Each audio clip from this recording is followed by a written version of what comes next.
everybody? It's your boy Baby Thug. We back with another banger like always. Remember, like, comment, subscribe. And today, man, we're doing a tattoo review with one of the best tattoo artists in the game, traveling the world. Who am I here with? Hendrick, homie. Hell yeah. So I'm sitting here with Justin Hendrick, one of the best tattoo artists in the game that I've heard of. And today, we're going to fix one of these fucked up tattoos that I've got done. Player after player. Now, I think when you look at the Kansas City Chiefs, they went through a period of time when they were down, and they looked like them these last 2 or 3 weeks, and they were a healthier team coming into this Hell game. yeah. Now look, man, the person that originally did this tattoo hella fucked it up. Quick ass job. But we here with a professional. Shit, give him a little game. You want to know, though? Shit. Let's get into the black and grays and everything. The whole thing we were just talking about. You said people don't know what they're doing when it comes to black and gray. People don't understand what the word black and gray means. And they think it's actual gray that they're mixing. It's really not. It's just solutions of levels of black. Yeah. And that's how you get your smooth grays. And some of us, we don't mix it at all. We just use straight black, and the pressure that I touch your body with is how light the gray goes. Yeah. That's more for us top level guys, you know? I feel you. These new kids gotta learn the hard way. That's true. Now, when did you officially start getting into tattoos? At what age? I started tattooing on the street probably about 15, 16. And that was like 92, 93. And then I did an apprenticeship. I met a guy named Brent French from Long Beach who used to apprentice under Rick Walters. And Brent took me in and gave me my apprenticeship and put me on game and taught me everything I need to know. Brent, rest in peace, got me my foot into the actual professional tattoo world. And I did my first professional tattoo in a shop in 1995. Okay. Since then, tattooed everywhere in the world you can imagine, and continue to do so. Yeah. I'm a member of the prestigious Players Club tattoo family. It's a worldwide tattoo family. We everywhere. Okay. Now look, when it comes to tattoos and everything, does it take a lot of schooling? Not necessarily schooling. There's a lot of people offering tattoo schools, which is just a ripoff. It's a money grab, you know? Like if you're going to learn how to tattoo, you need to go spend money in the shop, get to know the people in the shop, and if you deserve it, they might offer you an apprenticeship. And that's the best way to learn, because you'll be taught how to be a tattooer, not just how to tattoo. Because there's rules to this shit, you know? Yeah. You can't do every tattoo that walks in the door, and not every tattoo deserves to be done. That's true. Now, when it comes to just traveling in general and being a tattoo artist, how is that? Well, when you get into like the family I'm involved in, we're all over the world. So if I'm going to travel somewhere, I just make a phone call, let them know I'm coming, and usually they hook it up, set a place to stay. There's usually clients that are waiting for someone that does what you do, and they put them on game, so you're not a stranger coming into the city, you know? I feel you. Tattooers are one of the only groups of people that never are tourists when they travel, you know? Yeah. Now, what would you say some of your most challenging work was when you first started? Well, when I first started was just simplifying stuff, you know? When I first started, I had the curse everybody has, where I feel like I'm this amazing artist and I get to have freedom to do whatever my art is. That's not how this shit works, you know? Yeah. If you don't follow rules and you don't learn how to do it the way it's supposed to be done, then your art's not going to look like shit. That's true. And it's really hard to take your ego out of it when you first start. Yeah. But the old timers are pretty good at checking egos, you know? That's for sure. Whether you're getting your ass kicked or getting fucked off, your ego kind of flies the coop pretty fast. Yeah. Now, what would you give some advice to some of the younger artists coming up? Quit.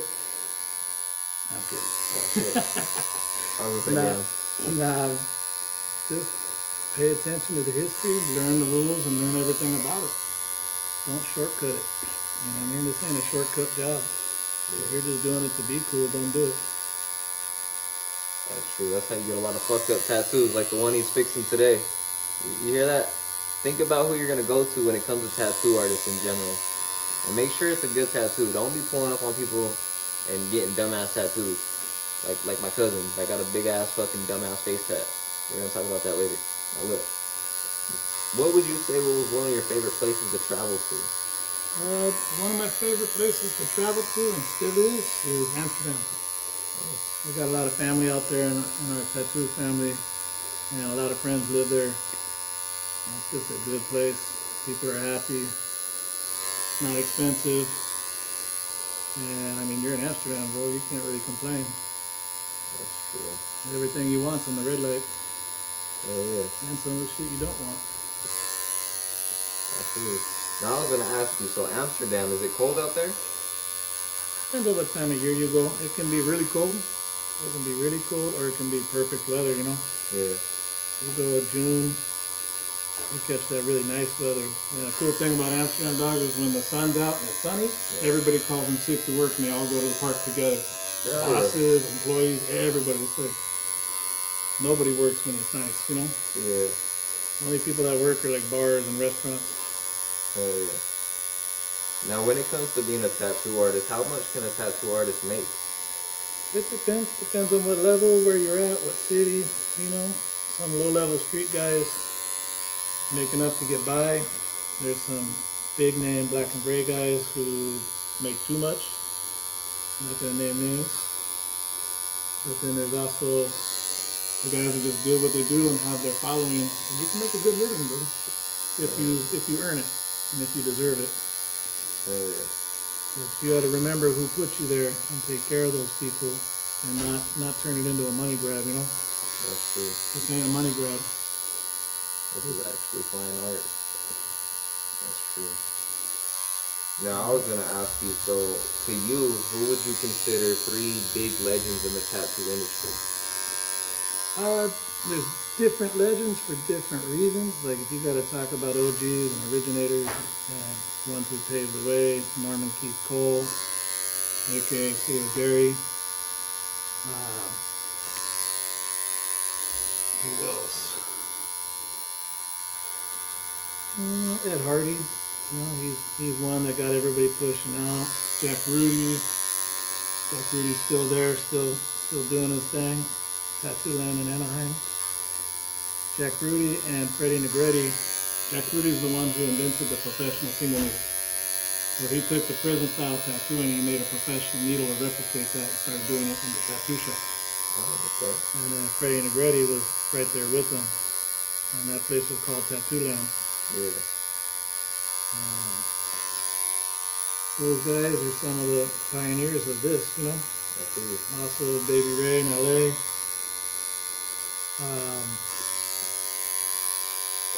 There's so many legends, dog. You can go on and on and on. A lot of these new school kids, they don't know who any of these people are, and they don't pay homage or pay the respect, you know. I see. Get into like old pirates of tattooing, Crazy Eddie, Philadelphia Eddie. I don't know if there was a nut. Great dude. Mike Malone. Bob Roberts. Passed away, rest in peace, Bob. Mike Malone. Just Rick Walters, I gotta give him credit. He's a good old friend. OG passed away a couple years ago. A lot of the old timers, bro, they're passing away right now. Yeah. And these kids are missing their chance to really get that part of history, you know? Absolutely. Like, you got a chance to meet these dudes. And tattooing wasn't like it is now, you know? Back then, you couldn't just tattoo. Yeah. You had to earn it. Get invited into it. Or it'd be like Crazy Eddie and go rob a liquor store and get the money to pay for your apprenticeship. That's true. You know? Cool ass history in this shit. Oh yeah. Sad motherfuckers don't want to learn it. That's true. So would you say that when it comes to tattooing and even barbering, it's more like a trade kind of? Yeah. Yeah, tattooing is a trade by action, but an art through creation, you know? Yeah. And if you gotta learn the trade before you can apply the art. Yeah. Same thing, you gotta walk before you run, you know? That's true. And it's also, you gotta learn how to be a tattooer. Yeah. There's rules, you know? You don't tattoo this, you don't tattoo that, you don't put tattoos on a pretty little girl that doesn't have any, you don't tattoo her face and do shit like that. That's the shit back when I was learning would get you fucked up. Yeah. Nowadays, kids do it. They don't give a fuck, you know? Yeah, that's true. Or motherfuckers that don't have any tattoos start on their face. Yeah, So man, get some work before you do that shit. Earn your shit. that's true. That's how I always thought too. Like, before you tattoo your face, tattoo your body first, and then move up to your face. Yeah, back in the day, back in the 90s and stuff like that, if you were in a shop and people were coming in to get their face tattooed, you'd get beat up by the owner if you did. Some old biker would fuck you up because I know if you don't have a bunch of tattoos, you don't know what it's going to be like to live with those tattoos and the judgment that comes with it, you know? Yeah, that's true. Especially not some little kid coming in, doesn't know shit, wants to like just look cool. Yeah, that's true. If you want to look cool, buy nicer shoes, you know? Yep, that's true. Don't fuck your body up. That is true. And collect. Don't get tattooed by nobody. Get tattooed by people you want to get their stuff. Do some research, find out who they are, where they're going, what they do. Yeah. And then get tattooed. Yeah. Sometimes it's better to figure out who you want to get tattooed by than just going by a local person that you heard about. Yeah, a lot of times people get referrals from their friends without ever looking at the guy who did it. And they just get tattooed because they fuck with that guy. And not everybody has the restraint to tell you no to shit that they don't do or they shouldn't be doing, you know? That's true. It's a money grab for a lot of dudes and they'll do whatever the fuck just to get paid. Yeah. And then you end up here getting fixed. That's true. Yep. That's I'll tell you what, getting fixed costs double what it does getting it done. That's true, actually. Yep. That is true. Now look, now we're in here with Justin Hendricks. I got this one question right here. So what do we see coming from Justin in the next 5 years? Shit, bringing back the old shit. Traveling, nice tattoos, good work. And no bullshit. Oh,